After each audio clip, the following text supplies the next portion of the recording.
দোকানের দরজা ভেঙে দুঃসাহসিক চুরির ঘটনা ঘটেছে বসিরহাট মহকুমার হাড়োয়া থানার মল্লিকপুর এলাকায়। নগদ ৫,০০০ টাকা ছাড়াও ১০ লক্ষ টাকা মূল্যের সামগ্রী নিয়ে পালিয়ে যায় দুষ্কৃতীরা। এমন চুরির ঘটনা ঘটেছে শনিবার রাতে। কেননা রবিবার সকালে দোকান মালিক রাজাবাবু মোল্লা দোকান খুলতে এসে দেখতে পান দোকানের পিছনের দরজা ভাঙা আর দোকানের ভেতরে থাকা অনেক জিনিস নেই।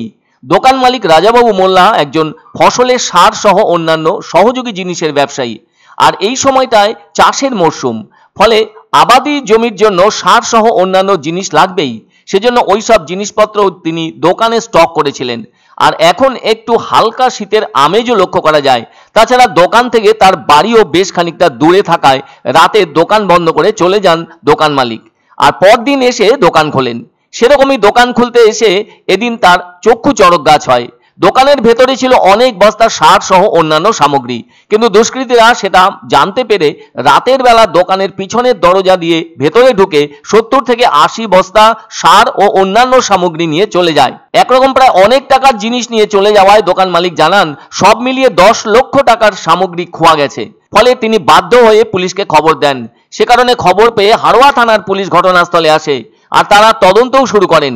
তবে এখনো পর্যন্ত চোর ও চুরি যাওয়া সামগ্রীর কোনো কিছুই উদ্ধার করতে পারেনি পুলিশ। এদিকে যে চোরেরা কৃষির সার চুরি করেছে তাদের সাথে অন্য এলাকার চাষিদের যোগসাজশ থাকলেও থাকতে পারে, ফলে ওই সব সার তাদেরকে গোপনে সরবরাহ করতেও পারে দুষ্কৃতীরা, আবার অন্য কোথাও পাঠিয়ে দিতেও পারে চোরেরা তাদের ঠিক করা জায়গায়। আর এ সময়ে একজন ব্যবসায়ীর ১০ লক্ষ টাকা ক্ষতি হওয়া মানে অনেক ক্ষতি। তাছাড়া কৃষির ক্ষেত্রে সার অত্যন্ত মূল্যবান, আর এই সময়টায় কৃষিকাজের ব্যাপারে রাসায়নিক সার অত্যন্ত দামি। এদিকে ওখানে অন্য কোনো দোকানে চুরি না হয়ে শেষমেশ সারের দোকানেই চুরি হলো, যা যথেষ্ট নজর কাড়া ব্যাপার হিসেবে দেখছেন সকলে। তবে এতগুলো টাকার সার তো যেখানে সেখানে যায়নি, অনেক দূরে কোথাও হয়তো পাচার করে দিয়েছে চোরেরা। রাতেই সেই গাড়ি ঠিক করা ছিল, তাতেই হয়তো উঠিয়ে দিয়ে নগদ কিছু টাকাও হাতে পেয়েছে, এমনটাই অনুমান সকলের।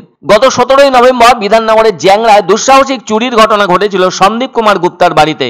বাড়িতে না থাকার সুযোগে চুরির ঘটনা ঘটায় দুষ্কৃতীরা। তিনি তার স্ত্রী ও ২ সন্তানকে নিয়ে ডাক্তার দেখাতে গিয়েছিলেন। ওখান থেকে রুবিতে দিদির বাড়িতে যান। এরপর দিদির বাড়ি থেকে নিজের শ্বশুর বাড়ি কাকিনাড়া অঞ্চলে যান। ফলে বাড়িতে না থাকার সুযোগ নেয় চোরেরা। তার ওই বাড়ির ৬টি তালা ভেঙে ঘরে ঢুকে আলমারি নষ্ট করে ওখান থেকে হিরে, সোনার উপর গয়না সহ নগদ টাকা নিয়ে চম্পট দেয় চোরেরা। ফলে দেখা যাচ্ছে হালকা শীত পড়তেই চুরিও শুরু হয়েছে সর্বত্র। জানা গেছে ৩০ থেকে ৩৫ লক্ষ টাকা দামের গহনা ছিল সেগুলি। ফলে ওই ঘটনার তদন্তেও নেমেছে বিধাননগর থানার পুলিশ।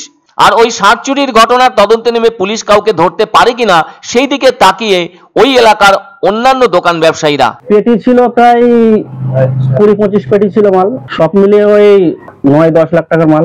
হ্যাঁ, পুলিশ এসেছিল, পুলিশ দেখে গিয়েছে, জিডি করা হয়েছে থানায়।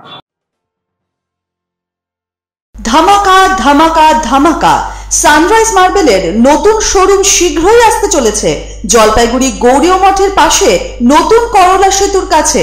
এখানে পাবেন আধুনিক টাইলসের রকমারি সম্ভার। এক অন্য অনুভূতির স্পর্শ পাওয়া যায় রয়কো ব্র্যান্ডের গেঞ্জি ও জাঙ্গিয়ায়। তাই ছোট বড় সবার পছন্দ রয়কো গেঞ্জি ও জাঙ্গিয়া। প্রস্তুতকারক জয়মনি হোশিয়ারি, কলকাতা। আনন্দ সংবাদ, আনন্দ সংবাদ। ৩০ বছরের নির্ভরযোগ্য প্রতিষ্ঠান ইন্দ্রমণি রাইস মিল। আমাদের কয়েকটি জনপ্রিয় ব্র্যান্ড হলো তাজ, বরলি, খুশি ইত্যাদি। আমাদের factory outlet CG trading company, Dinbazar, axis ব্যাংকের পাশে, জলপাইগুড়ি। এখানে সুলভ মূল্যে গুণগত মানের সব ধরনের চাল পাওয়া যায়। Phone number 9547029475। পছন্দসই সেরা খাবার খেতে হলে সোজা চলে আসুন রুচিসম্মত আধুনিক মানের রেস্টুরেন্ট রাজদরবারে। কেননা এখানেই আপনারা পাবেন ভোজনের রাজকীয় অনুভূতি। শুধু পুজোর সময়ই নয়, সারা বছরই রকমারি খাবার সরবরাহ করাই এই রেস্টুরেন্টের আভিজাত্য। আমাদের ঠিকানা রাজদরবার, রাহুতবাড়ি, বাবুপাড়া, জলপাইগুড়ি।